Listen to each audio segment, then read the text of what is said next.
It is the Martha Zoller Show. That's Anat Sultan Dedan, who is the Southeastern Consul General for Israel. And she is going to be here on the program on August the 23rd. We are very excited to have her in studio. This will be the third time she's been with us since October 7th. Joining me right now is Sheriff Kieran Donahue, who is the first Idaho sheriff to hold the position of National Sheriff's Association president. He is entering his fourth term as Canyon County Sheriff in January 2025, and he's going to spend his term as NSA president on border security, national security, and addressing the epidemic of domestic violence. And Sheriff, welcome to the program. How are you? I'm good. Thank you for having me. Well, I tell you, I entered with that clip because the thing that keeps me up at night, and while this is not a local sheriff situation per se, but it could happen in a local area. What keeps me up at night is with the border security issues that's going on and the number of terrorists that have gotten into this country that we know of, and who knows how many we don't know of, is that there could be an October 7th style attack on a neighborhood somewhere in America anytime. And it worries me. Is that something that keeps you up at night, or are we overreacting? You're not overreacting at all, Martha. It keeps me up at night, literally every night, because I strongly believe that we are just right now bracing for whatever event that takes place, or the possibility of multiple events taking place here in our country because of the border situation, our national security situation over the last 3.5, 4 years. We have so many people who've come across who are known suspected terrorists.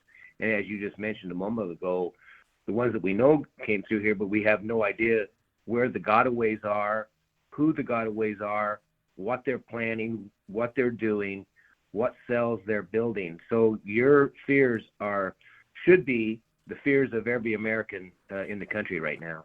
So are you a lifelong Idahoan? Did I say that right? Yes, ma'am. Yes, ma'am. I grew up in the ranch, Central Idaho. So the guy that does my construction work, my renovation kind of stuff, is a Hispanic man. He's probably about 60 now.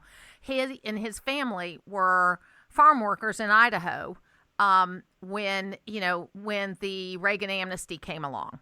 And he and his family were a part of that Reagan amnesty. They had come into the country illegally as farm workers. This would have been in the late 70s, early 80s, so when he was a child. And so through that amnesty, he and his family became legal status, and ultimately he's become a legal citizen. He works, he has a family, he's got grandchildren, the whole nine yards. He's stayed. He's avoided the law. He's a pastor in addition to being a construction worker and owning a company. And, he and I talk a lot when he's working on a project at my house because, it's very interesting that people like him who went through the process, and yes, initially his family brought him here illegally, but they went through the process to become legalized and are American citizens. They are up in arms about what's happening with the border because he feels like it makes him and his culture look bad because they tried to do it the right way. Well, I empathize with him because he's right. There is a process, and the process to be followed, and I understand the preemptiveness of coming in illegally. But my father was a great cattleman, and the ranches that he worked for, we had vaqueros from Mexico who worked for us, but they would come in for 8 or 9 months. And then they'd go home for 3 months because that was the arrangement, that was the agreement. And today we just don't see that. And for that gentleman that you're speaking of, it is a slap in the face against his culture and the good Hispanic people and Latino people that are here. I have many friends, of course, and in my county that I'm the sheriff of, I have probably a 35%, roughly 35% Hispanic population. And they still continue to work in the agricultural industry and the dairy industry here in Idaho. But when you start to separate some of that, if you look at the people who are coming here for those reasons, to work, to have a better life, to contribute to society, pay taxes, etc., that is quite a bit different than the people that are coming here for the criminality. And when we talk about criminality, most all of it is associated with the Jalisco New Generation cartel, the Sinaloa cartel, Mexican cartels, who are two of the most powerful cartels.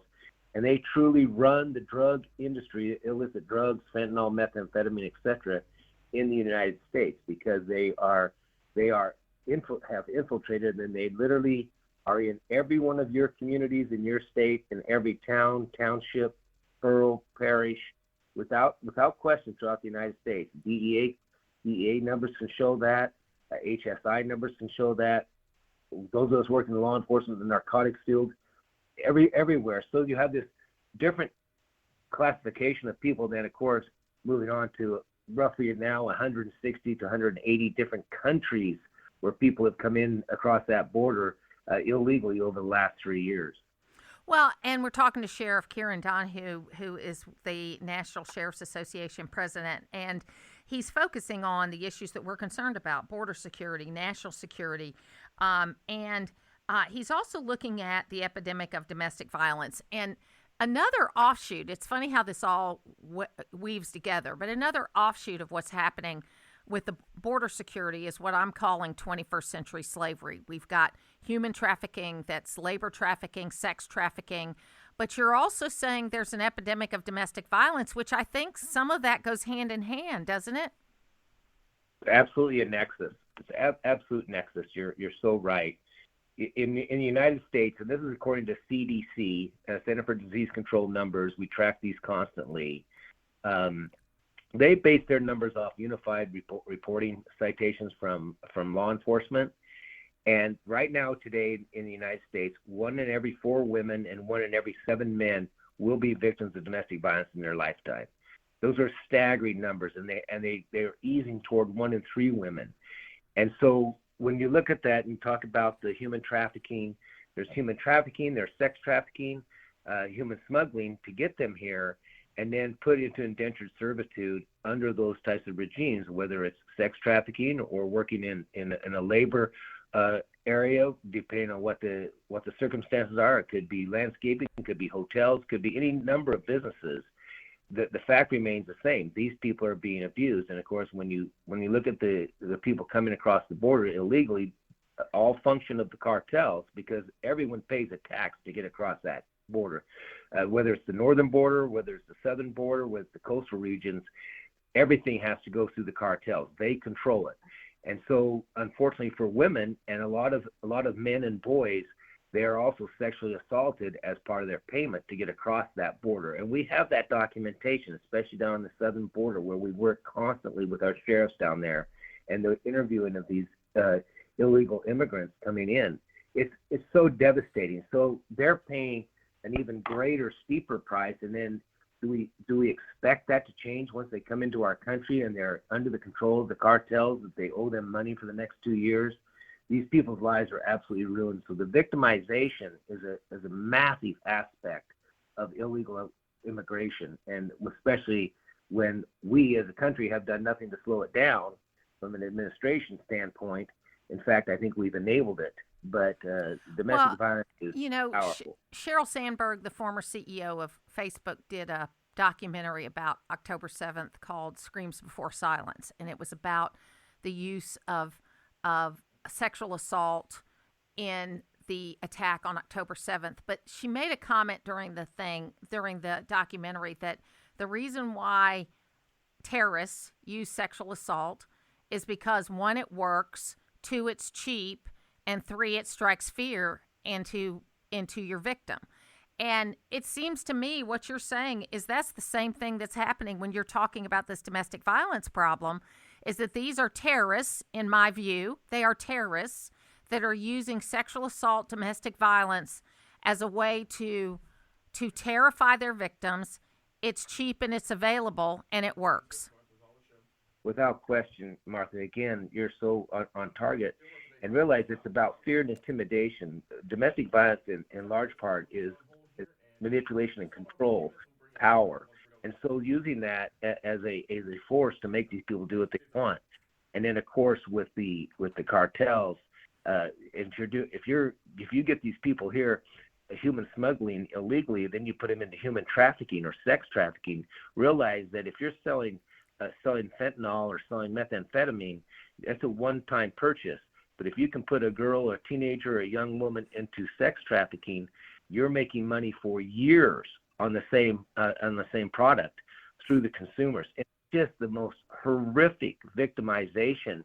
And we as a country, and I'm sure you share this, we should be outraged. We should be up in arms. How can we allow this to happen in this day and age? And it's appalling, and it should frighten every one of us.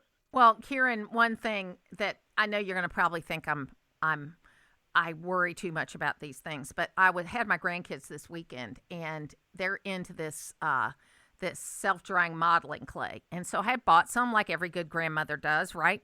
And I thought it was Crayola. It was an American company that you could trust. And when it came in, it was made in China. I did end up letting them play with it, but for a half a second, I had a thought, what if there's fentanyl in this stuff and they're playing with it? And I know that means I'm crazy, that I would think something like that. But for a half a second, I thought, should I let my grandchildren play with this? There might be fentanyl in it. Is that a crazy thought? Not at all. Not at all. Especially when we see what China is the number one producer of fentanyl. That's worldwide. This is a known fact by us, the State Department, everyone. They are the providers of the precursors. They want your consumers. They want your kids, your grandkids, to be a consumer because it's money. So that's why they've changed the color of the fentanyl pills to colors that children would be attracted to. The color of Skittles. So many different aspects that they're marketing pink fentanyl now, purple fentanyl. So you're not crazy at all. You're absolutely very smart to be concerned about that. I would hope that other people are that smart and that on top of it, because that is what's happening. The cartels, they can, if you listen to DEA Administrator Ann Milgram, she'll tell you that they expect a 20 to 30% consumer death loss when they're selling their product. They expect those losses because if they can get another 100,000 people a day addicted, then their profits go way up. Sheriff Kieran Donahue, National Sheriff's Association. If people want to know more about the work you're going to do, how can they find out? Well, the work we do is NSA, of course. You can go to our website. And then, of course, from the domestic violence standpoint, my wife, Jeannie, and I, 12 years ago, started a nonprofit foundation called the Man Up Crusade, making awareness now using purple for victims of domestic violence and survivors. And we have a national and international program where we partner with events throughout the country. And we give all the money away, by the way. We don't take anything. We raise awareness in communities through professional rodeos, through PBRs, through state fairs, etc. And then we bring awareness to those communities. Then we raise money. We give all the money back to that community, and we go on to the next event. So you can look us up there. There's many, many advocate programs across the country dealing with the domestic violence.